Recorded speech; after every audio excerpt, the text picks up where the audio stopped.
Welcome students to AIB Education at Study with Anas sir. Today I will be starting class 12th Flamingo English chapter number 6 Points and Pancake. तो basically जैसा कि आपको पता है कि आज Saturday है, सैटरडे और संडे हमारी फिजिकल एजुकेशन की और इंग्लिश की क्लास होती है। सो आज की क्लास के अंदर हम इस चैप्टर को स्टार्ट करने वाले हैं और समझेंगे इस चैप्टर को कि आखिर इसके अंदर क्या क्या कैरेक्टर है, क्या क्या चीज़ें हैं, किन किन चीज़ों से ऊपर क्वेश्चन आते हैं। तो इसके ऊपर हम टॉपिक्स की थोड़ा नज़र मान लेते हैं। तो पहला टॉपिक हमें इसके अंदर देखने को मिलेगा पैनकेक। ठीक है, तो पैनकेक क्या होता है, मेकअप रूम के बारे में क्या बता रखा है, ऑफिस बॉय कौन है, कोठा मंगलम सुब्बू कौन है और लीगल एडवाइज़र कौन है, और साथ में ही जिन्होंने हमारी कहानी लिखी है अशोक मतरन, इनके बारे में भी हम समझेंगे कि आखिर कौन थे और जो इसके अंदर बात की गई है जेमिनी स्टूडियो की उसके अंदर इनका क्या काम था। सो स्टार्ट करते हैं अपनी क्लास को और समझते हैं इस कहानी को काफ़ी ब्रीफ एक्सप्लेनेशन के साथ और साथ में हर एक टॉपिक को कवर करते हुए चलते हैं। स्टार्ट करते हैं अपनी क्लास को और समझते हैं इस कहानी के बारे में। तो देखिए, इसमें बात सबसे ज़्यादा होगी जेमिनी स्टूडियो की, क्योंकि हमारी जेमिनी स्टूडियो के अराउंड ही घूमने वाली है कहानी।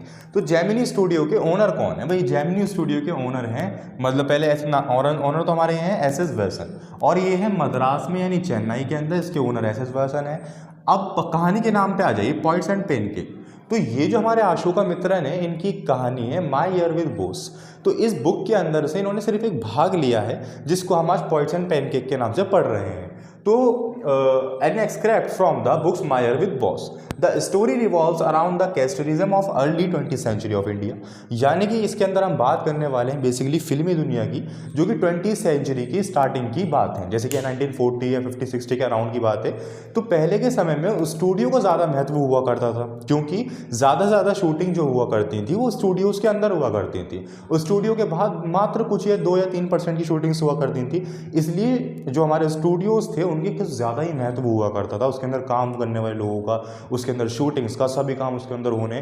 तो इसीलिए उस समय पर यानी कि 20th सेंचुरी की शुरुआत में या उससे पहले आप समझ लीजिए स्टूडियो का बहुत ज़्यादा महत्व था। उसी में से हमारा एक था जेमिनी स्टूडियो, जो कि मद्रास में था, चेन्नई में। ठीक है, अब देखिए जो ओनर है एस एस वैसन, बेसिकली इनका काम क्या है? बिजनेस करना, मूवी का। भाई मूवी बनाना, उसको दिखाना लोगों को, उससे जो इनकम हो रही है, इनका सिर्फ बिजनेस था। ये नंबर 1 पे थे। इनके बाद थे हमारा कोठा मंगलम सुब्बू।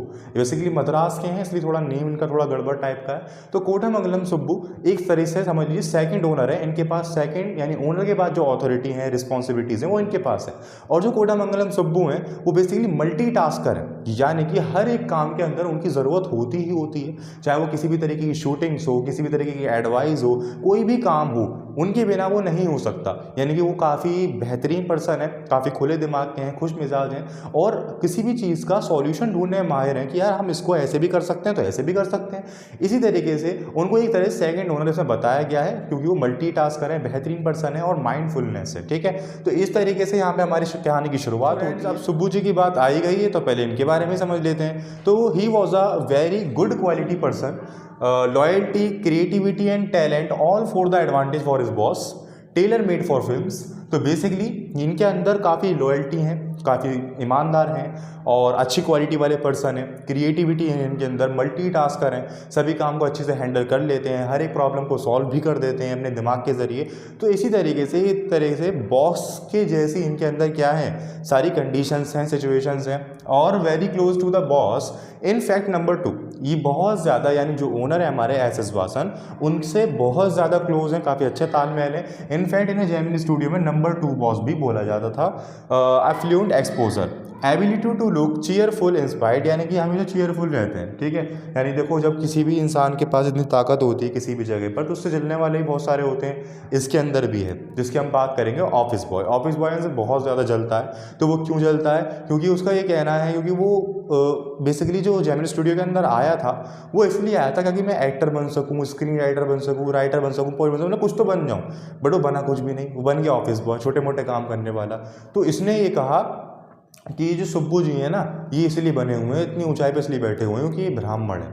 तो ब्राह्मण एक तरह से मतलब कुछ भी थॉट बता रहा है वो, क्योंकि वो खुद कुछ नहीं कर पाया, क्योंकि वो जलता है दूसरों से, उसकी जो थिंकिंग है बेकार है बिल्कुल। ठीक, तो चीयरफुल इंस्पायर्ड पर इन्हें कोई फ़र्क नहीं पड़ता, ये काफ़ी बेहतरीन दिमाग के हैं, कोई कुछ भी कहता रहे, मैं अपने काम में मगन रहता हूँ।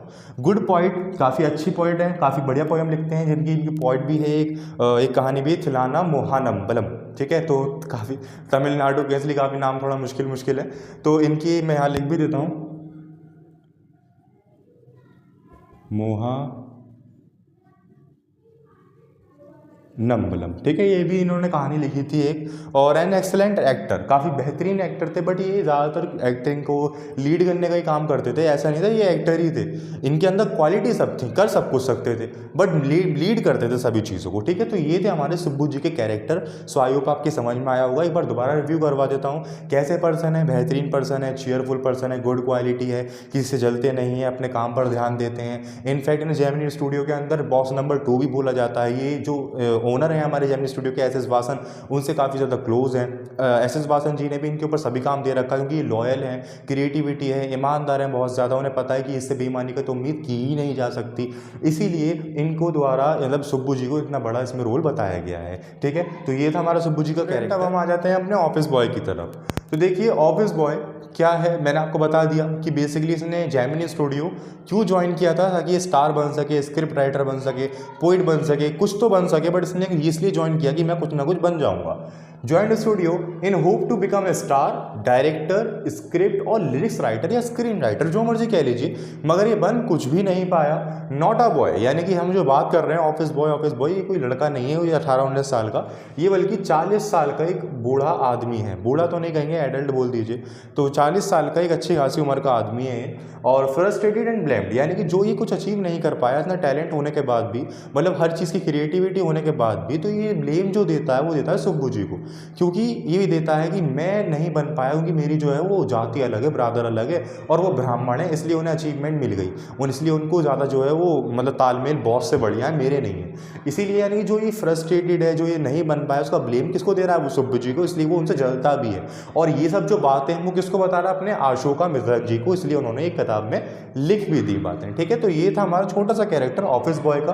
तो आप इसकी जान गए होंगे कि कैसा है। बेसिकली ऑफिस बॉय कोई बॉय नहीं है, 40 साल का ओल्ड मैन है। और यहाँ तक कि इसने क्यों ज्वाइन किया था जेमिनी स्टूडियो, इसलिए ज्वाइन किया था इसने ताकि कुछ बन सके, star, director, screen writer, script writer, points वगैरह कुछ भी, बट ये कुछ नहीं बन पाया। और जो ये नहीं बन पाया इतनी सारी स्किल्स होने के बाद, तो उसने ब्लेम किसको दिया, सुब्बू जी को। क्यों दिया, क्योंकि वो ब्राह्मण है, वो ब्राह्मण होने के कारण उनको ज़्यादा जल्दी जॉब मिल गई या इतनी अच्छी गुडविल मिल गई, और मैं नहीं हूँ ब्राह्मण तो मुझे गुडविल नहीं मिल पाई। तो इसी तरीके से हमारा ये ऑफिस बॉय का कैरेक्टर। अब हम बात करते हैं इस कहानी के एक और कैरेक्टर की, जिसका नाम है लीगल एडवाइज़र। नाम तो नहीं है उसका, काम है लीगल एडवाइज़र। तो लीगल एडवाइज़र क्या होता है, बेसिकली जो कानूनी तौर पर कोई सलाह दे। तो ये इसका नाम तो कुछ और है, यानी काम जो है इसका लीगल एडवाइज़र का वो तो कुछ और ही है, बट ये काम कुछ और परफॉर्म करता है। यानी कि लीगल एडवाइज़र होने के नाते इसका कोई अलग डिपार्टमेंट होना चाहिए था, बट ये काम कहाँ करता है, स्टोरी डिपार्टमेंट में काम करता है सुब्बू जी के साथ। तो कभी कभार आप देखिए कि जिस काम को हम करना चाहते थे वो हम काम नहीं कर पाते किसी भी तरीके से, और जब हम काम नहीं कर पाते तो इन केस हमें अपनी ज़िंदगी चलाने के लिए कुछ ना कुछ तो करना पड़ता है। तो वही कुछ इनके साथ हुआ था। तो looked alone and helpless man of cold logic in crowd of dreamers. तो बेसिकली इनका जो मिजाज है वो काफ़ी खड़ूस टाइप का है, लिबरल नहीं है। यानी कि जो हमारे जैसे सुब्बू जी हैं वैसे तो इनका मिजाज बिल्कुल भी नहीं है। अपने ढंग से काम, ढंग से मतलब थोड़ा बहुत जो जैसा भी है वो काम करते हैं, और सख्त मिजाज से रहते हैं। और ये कैसे करते हैं, प्लेन शर्ट पहने रहते हैं, हमेशा टाई बांध के रहते हैं, सम टाइम कोट पहन कर भी आते हैं। जो अदर लोग हैं वो धोती और प्लेन शर्ट वगैरह पहन के आते हैं। तो ये इनके पहनने ओढ़ने का तरीका है। और इन्होंने यानी हमारे अशोका मित्रन जी हैं, इन्होंने एक इसको लॉयर को मिसफिट पर्सन भी बोला है। ऐसा क्यों बोला है मिसफिट पर्सन, वो इसलिए बोला है क्योंकि इसने एक ब्राइट एक्ट्रेस की, यानी कि ब्राइट यानी कि जो वो बहुत ऊंचाइयों को छूने वाली है, जिसका कैरियर अभी शुरू ही हुआ था, उसके कैरियर को डिस्ट्रॉयड कर दिया था इसने। किस तरीके से, देखिए कभी शूटिंग्स होती हैं तो हमें पता नहीं होता, बट पर्दे के पीछे काफ़ी ज़्यादा लड़ाइयाँ भी हो जाती हैं, पॉलिटिक्स भी हो जाती है, अलग अलग बातें होती हैं। तो इसी तरीके से जो हमारी वो एक्टर्स थी, तो उसकी हीरो मतलब हमारे जो प्रोड्यूसर हैं उनसे लड़ाई हो गई थी किसी भी बात को लेकर, कि भाई हम इतनी जल्दी आ गए, या खाने पीने को, या फिर किसी भी एक्टिंग शूटिंग वगैरह को लेकर। तो इसने क्या किया, लीगल एडवाइज़र ने कैमरा ऑन करके उसकी सारी बातें रिकॉर्ड कर ली। जब उसकी सारी बातें रिकॉर्ड कर ली, तो जब प्रोड्यूसर आया तो प्रोड्यूसर के सामने वो सारी बातें दिखा दी। अब प्रोड्यूसर गुस्सा हो गया, और प्रोड्यूसर ने उस एक्ट्रेस को निकाल दिया कि भाई हम आपसे फिल्म नहीं बनवाएंगे। तो बट कह दे ना कि जिसके साथ इन्होंने बुरा किया, एक बढ़ती हुई एक्ट्रेस के साथ, तो इसके साथ भी बुरा हो गया। कैसे, क्योंकि जो हमारे एस वासन थे, यानी ओनर ऑफ जेमिनी स्टूडियो, उन्होंने कुछ समय बाद उस स्टोरी डिपार्टमेंट को ही क्लोज कर दिया, और स्टोरी डिपार्टमेंट को क्लोज कर दिया तो लीगल एडवाइज़र की जो थी वो जॉब भी छिन गई, क्योंकि ये उसमें ही काम करते थे। तो इसीलिए इनको मिसफिट पर्सन बोला गया है, क्योंकि इन्होंने एक एक्ट्रेस की कैरियर को डिस्ट्रॉयड किया तो अल्टीमेटली इनका भी डिस्ट्रॉयड हो गया। तो ये था हमारा legal adviser. So I hope यहाँ तक की कहानी आपको समझ में आती हुई आ रही होगी।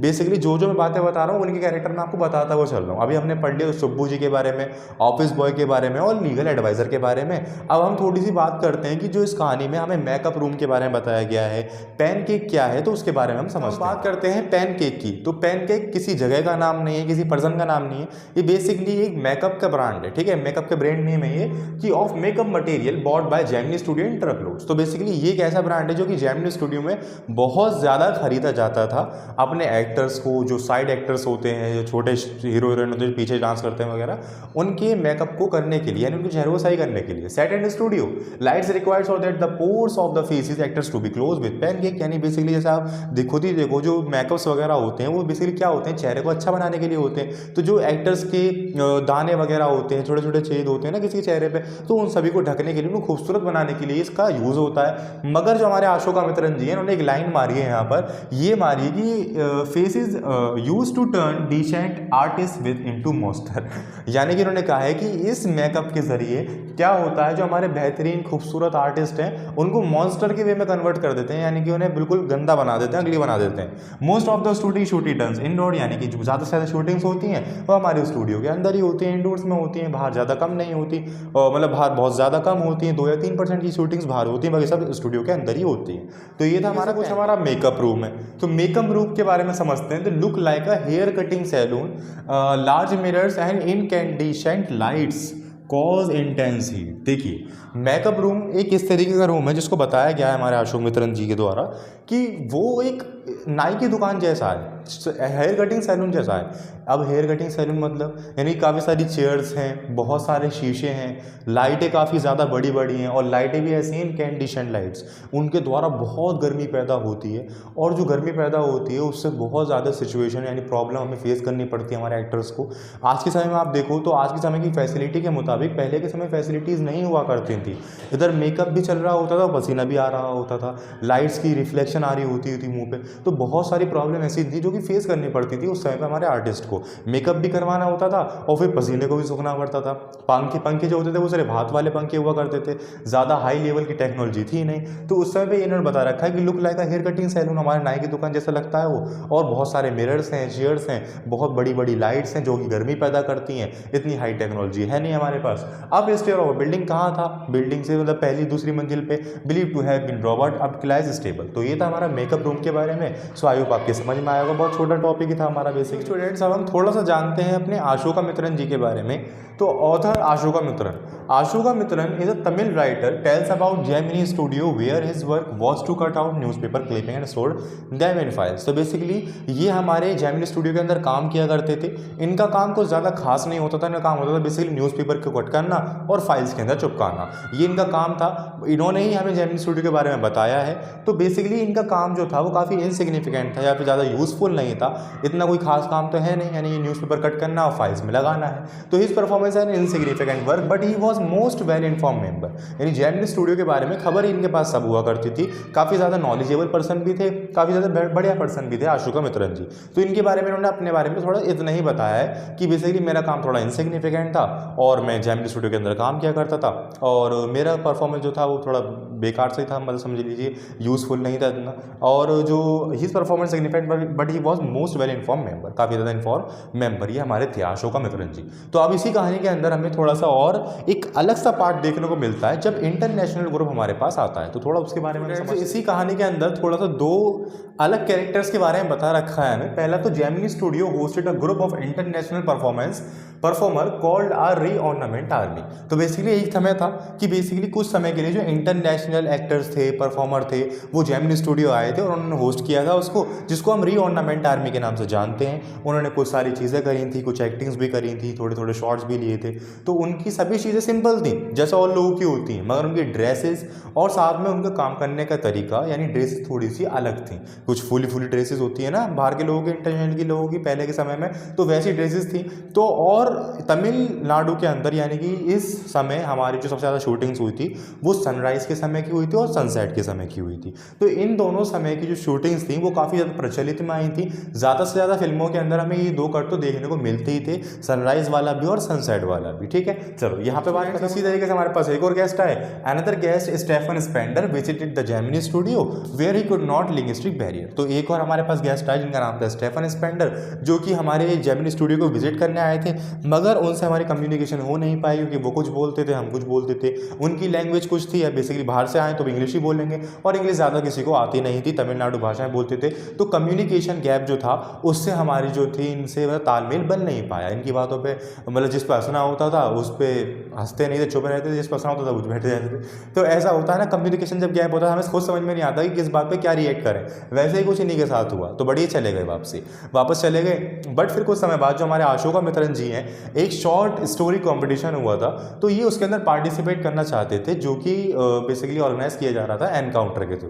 तो एनकाउंटर के बारे में उन्होंने पढ़ा जो ऑर्गेनाइजेशन थी, तो उनके तो ही basically main member Stephen Spender थे। तो बेसिकली उन्हें पता चला अरे स्टेफन स्पेंडर तो हमारे यहाँ आए थे, अच्छा ये वो थे। तो कोई भी इनको जानता नहीं था जब ये आए थे जेमिनी स्टूडियो के अंदर। बट बाद में जाके अशोका मित्रन जी को पता चला जब इन्होंने पार्टिसिपेट किया शॉर्ट स्टोरी कॉम्पिटिशन के अंदर, अरे ये तो बहुत मैन मेंबर है, तो हमारे पास आए तो काफ़ी बड़े आदमी है। तो इसी के साथ आपकी ये स्टोरी भी फिनिश हो गई। फ्रेंड्स, आपकी सभी चीज़ें क्लियर भी हुई होंगी, बट फिर भी अगर आपको किसी भी टॉपिक के अंदर या किसी भी पॉइंट में कोई भी डाउट हो तो आप मुझे कमेंट बॉक्स के अंदर ज़रूर बताएं। अदरवाइज मिलते हैं नेक्स्ट क्लास के अंदर और कंप्लीट करेंगे अपना नेक्स्ट चैप्टर को। और नेक्स्ट क्लास हमारी कब होनी आपको पता है, संडे को। तो संडे क्लास के अंदर हम कवर करेंगे अपना नेक्स्ट चैप्टर, या फिर जो आपको मुश्किल लगता है, जो आपको टफ लगता है, वो आप मुझे कमेंट बॉक्स के अंदर बताएं, हम वो स्टार्ट कर देंगे। अदरवाइज नेक्स्ट तो हम करेंगे ही करेंगे। सो मिलते हैं नेक्स्ट क्लास के अंदर। Thank you.